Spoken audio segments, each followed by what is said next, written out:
Never thought I would meet people on Tinder, but I was desperate at the time because I broke up with my girlfriend a few months ago and I was missing female attention.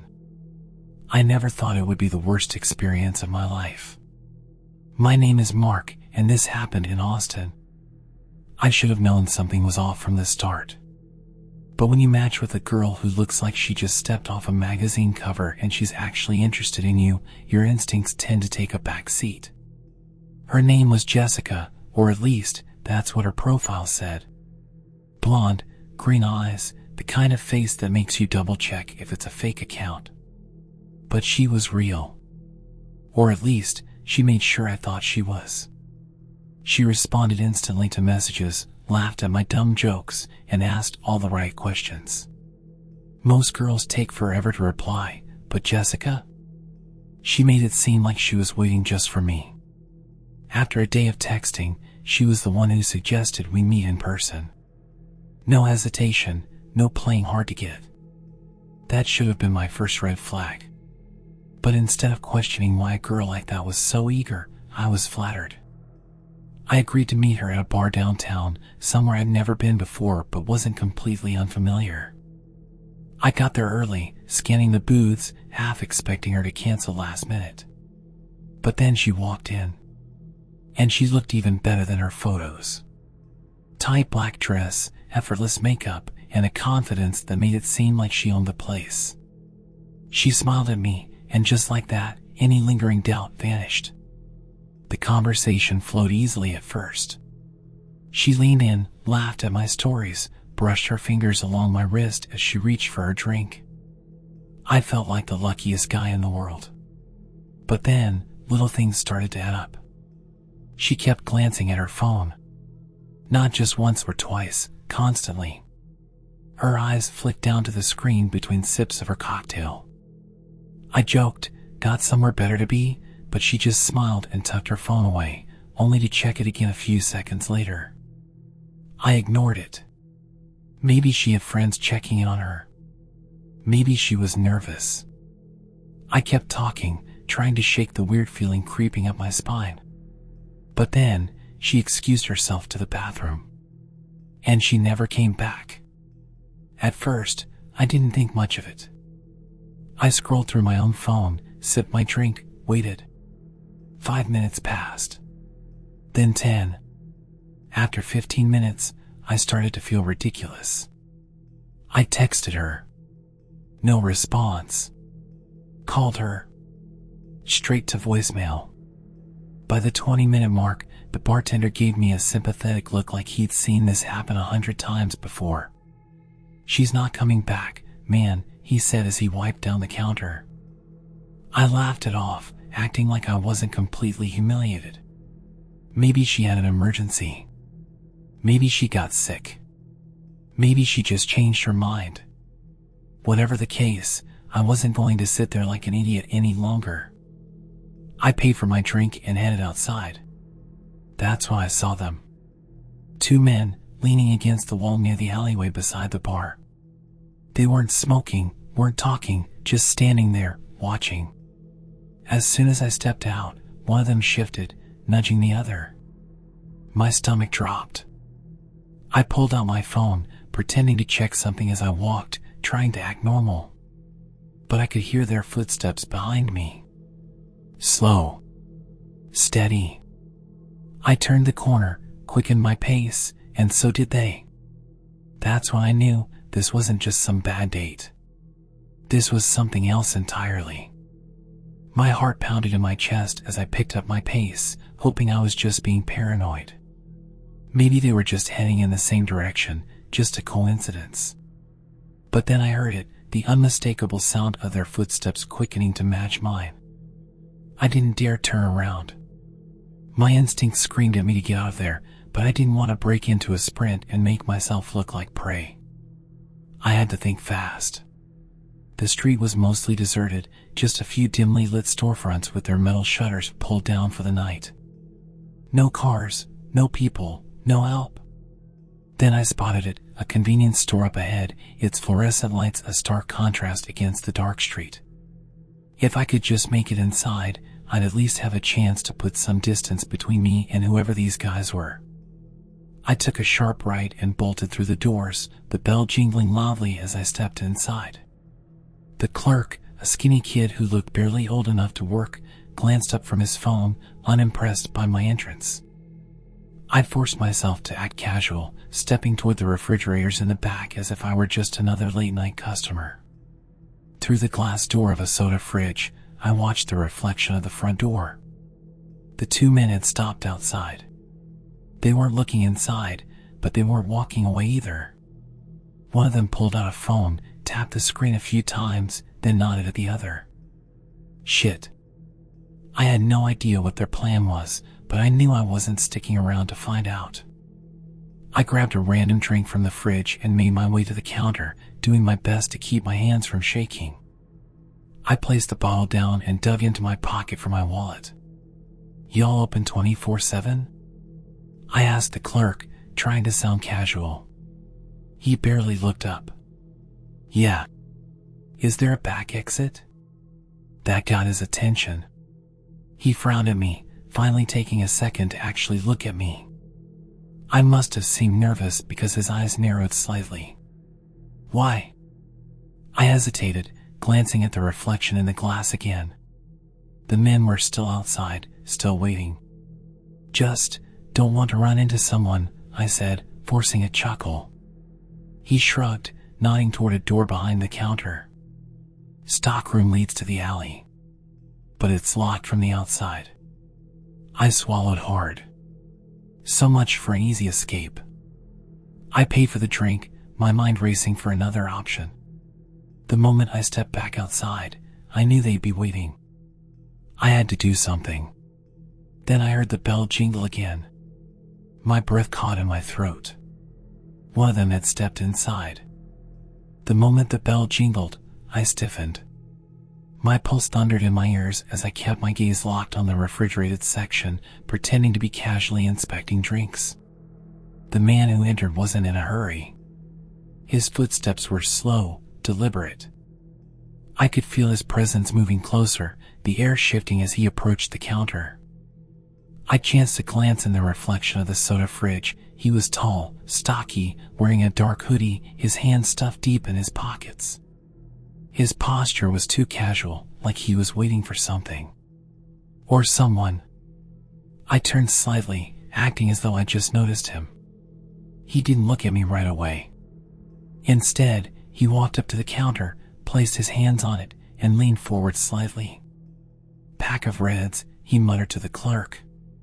His voice was rough, gravelly, like he smoked more than he spoke. The clerk barely glanced up before reaching for the cigarettes. My fingers tightened around the bottle in my hand, my mind running through every possible scenario. Could I make a run for it? Maybe. But his friend was still outside. And judging by the way he took his time coming in, I knew this wasn't just a random coincidence. The clerk rang up the pack, the register beeping loudly in the near-empty store. I edged closer to the aisle near the side entrance, pretending to browse the snack shelves. The man pocketed his cigarettes, but he didn't leave. Instead, he turned, facing me. "You got a light?" he asked. I forced a small, polite smile and shook my head. "Don't smoke." He nodded, rolling the cigarette pack in his hand. His eyes skimmed me from head to toe, like he was sizing me up. "Funny," he said after a pause. "Thought I saw you with someone earlier." Every muscle in my body tensed. I played dumb. "Nah, just me." He exhaled sharply, like he didn't believe me, but he didn't push it. Instead, he looked toward the front of the store, past the counter. His friend was still outside, standing just beyond the glass, pretending to check his phone. I needed to move. Now.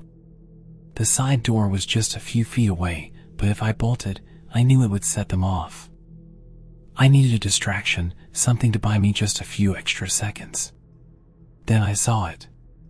A metal display rack stacked with gum and candy bars. It was flimsy, teetering slightly under the weight of the products.